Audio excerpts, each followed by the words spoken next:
యావత్ భారతదేశం అంతా ఎప్పుడెప్పుడు అంటూ ఎదురు చూస్తున్నటువంటి అయోధ్యలో రామ మందిర నిర్మాణం ఈరోజు ప్రారంభమైంది. అయితే కర్నూలు నగరంలో అయోధ్యలో విగ్రహ ప్రాణ ప్రతిష్ఠ జరుగుతున్న నేపథ్యంలో కర్నూలులో కూడా ఈ సీతారాముల కళ్యాణానికి భారీ ఏర్పాట్లు చేశారు. దీనికి సంబంధించి మరిన్ని విషయాలు మాట్లాడడానికి కర్నూలు నగర బీజేపీ నేతలు కొంతమంది ఉన్నారు. వాటిని అడిగి మరిన్ని విషయాలు తెలుసుకునే ప్రయత్నం చేద్దాం. దాదాపు కొన్ని ఏళ్ల నుంచి కూడా అయోధ్యలో రామ మందిర నిర్మాణం కోసం చాలామంది ప్రయత్నం, ఆ రోజు ఈరోజు రానే వచ్చింది. ఎలా సంతోషిస్తారు?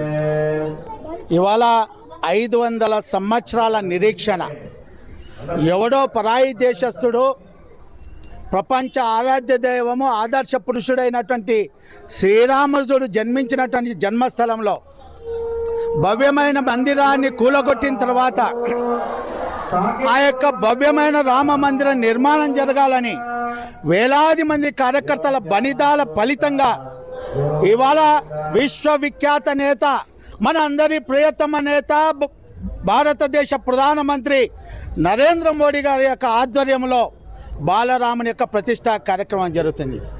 అందులో భాగంగా ఈ యొక్క కర్నూలు యొక్క మహానగరంలో సీతారాముల కళ్యాణ మహోత్సవ సమితి ఆధ్వర్యంలో అంబరాన్నంటే సంబరాలు జరుపుకోవాలని నిర్ణయం చేయడం జరిగింది. ఇవాళ యావత్తు హైందవ సమాజము ఈ యొక్క నగరంలో ఉదయం 10 గంటలకు ఓల్డ్ సిటీలోని జమ్మి చెట్టు దగ్గర ఉన్నటువంటి లలితాపీఠంలో సీతారాముల కళ్యాణ ఉత్సవంతో ప్రారంభమై మధ్యాహ్నం 1 గంటకు ఇవాళ పాశ్చాత్య సంస్కృతి ఒడవడిలో పడుతున్నటువంటి యువతను హైందవ సంస్కృతి సాంప్రదాయాలకి తీసుకొచ్చే విధంగా ఇవాళ శోభాయాత్ర మధ్యాహ్నం 1 గంటకు ప్రారంభమవుతుంది. ఈ శోభాయాత్రలో భారతీయ సంస్కృతి సాంప్రదాయాల్లో భాగమైనటువంటి నా కలామ తల్లులు, నా తల్లులు వారి యొక్క శిరస్సుపై కలశాలు పెట్టుకుని ఈ శోభాయాత్రలో ముందుంటారు. వీరితో పాటు కోలాటాలు, బీరప్ప డోళ్ళు, చెక్క భజనలు, అదేవిధంగా రకరకాలైనటువంటి కార్యక్రమాలు.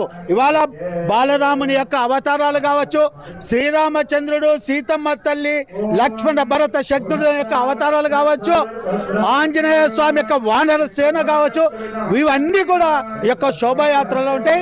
1 గంటకు ప్రారంభమైనటువంటి శోభాయాత్ర 4:30 గంటలకు కర్నూలు నగరంలోని ఎగ్జిబిషన్ గ్రౌండ్కు చేరుకుంటుంది.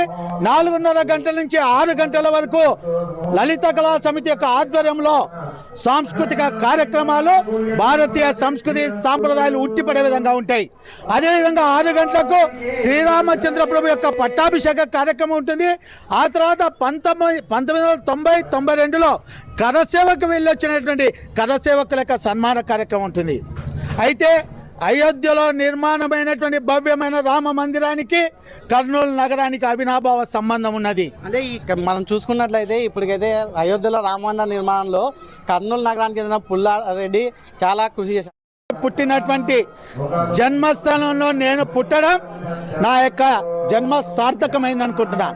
ఎందుకంటే విశ్వ హిందూ పరిషత్ అంతర్జాతీయ అధ్యక్షుడు అశోక్ సింఘాల్ గారు హైదరాబాద్కి వచ్చిన సందర్భంలో రాత్రంతా నిద్రపోకుండా ఆవేదనతో, ఆక్రందనతో, టెన్షన్ పడుతున్న సందర్భంలో మన జిల్లాకు సంబంధించిన పుల్లారెడ్డి నేతి మిఠాయికి సంబంధించిన అధినేత అయినటువంటి జి పుల్లారెడ్డి గారు, అశోక్ సింఘాల్ గారు ఎందుకు మీరు ఇంత ఆవేదన పడుతున్నారు, మీరు ఎందుకు ఇంత టెన్షన్ పడుతున్నారు అన్నప్పుడు సుప్రీంకోర్టులో న్యాయపరమైన సమస్య ఉంది, న్యాయవాదులకు పైకం చెల్లించాలి, విశ్వ హిందూ పరిషత్ దగ్గర డబ్బులు లేవు, అందుకోసం నేను టెన్షన్ పడుతున్నాను, ఆలోచన చేస్తున్నాను అన్నప్పుడు వెంటనే తన ఇంట్లోకి వెళ్ళి తన దగ్గర ఉన్నటువంటి ధనాన్ని అశోక్ సింఘాల్ గారికి ఇచ్చి మీరు ఈ కేసు నడిపేయండి, ఈ కేసు చివరి వరకు నా భార్య ఒంటి మీద ఉన్నటువంటి బంగారు నగలతో పాటు నా యావత్ ఆస్తిని అయోధ్యలో భవ్యమైన రామ మందిర నిర్మాణం జరిగేంత వరకు కూడా నేను ఇవ్వడానికి సిద్ధంగా ఉన్నానని ధైర్యం చెప్పినట్టు ఒక మహానేత, ఒక మహనీయుడు జి పుల్లారెడ్డి గారిని సందర్భంగా తెలియజేస్తూ వారు పుట్టిన గడ్డపై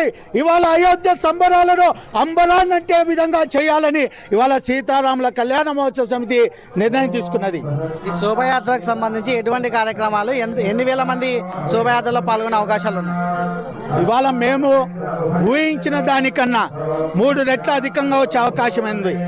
ఎందుకంటే ఇవాళ భారత ప్రధానమంత్రి యావత్ భరత జాతి 140 కోట్ల ప్రజానీకం మరో దీపావళి జరుపుకొని పిలిపోవడం వల్ల ఈ యొక్క నగరంలో కులాలకు, మతాలకు, వర్గాలకు, ప్రాంతాలకు, రాజకీయాలకు అతీతంగా ఈ యొక్క ఉత్సవాలు జరగబోతున్నాయి.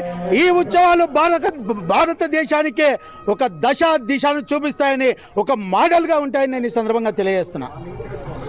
ఇది కొన్ని దశాబ్దాల నుంచి కూడా అయోధ్యలో రామమందిర నిర్మాణం కోసము కొన్ని ఇబ్బందులు ఉన్నప్పటికీ కర్నూలు నగరానికి చెందినటువంటి జి పుల్లారెడ్డి మొత్తం కోర్టులో లాయర్లకు చెల్లిన ఫీజు మొత్తం కూడా చెల్లించి ఈరోజు కేసు విజయం సాధించిన దానిలో కర్నూలు నగర వాసులు పుల్లారెడ్డి కృషి ఎంతో అమోఘమైనది. అటువంటి జిల్లాలో మేము పుట్టడం నిజంగా చాలా అదృష్టవంతులం అని చెప్పేసి, అలాగే ఈరోజు అయోధ్యలో ప్రాణ ప్రతిష్ఠ జరుగుతున్న నేపథ్యంలో కర్నూలు నగరంలో ప్రతి ఒక్క హిందువు కూడా ఈరోజు కన్నుల పండుగ వాతావరణంలో ఈ అయోధ్యలో జరుగుతున్నటువంటి ఈ విగ్రహ ప్రతిష్టను, అలాగే ఇక్కడ సాయంత్రం కూడా కొన్ని వేల మందితో శోభయాత్ర కార్యక్రమం అయితే నిర్వహిస్తామని చెప్పేసి కర్నూలు నగరంలో ఉన్నటువంటి హిందూవాదులు అలాగే బీజేపీ నేతలు తెలుపుతున్న పరిస్థితి. కెమెరామెన్ లోకేష్తో రామాంజనేయులు, ఐడ్రీమ్ న్యూస్, కర్నూలు నుంచి.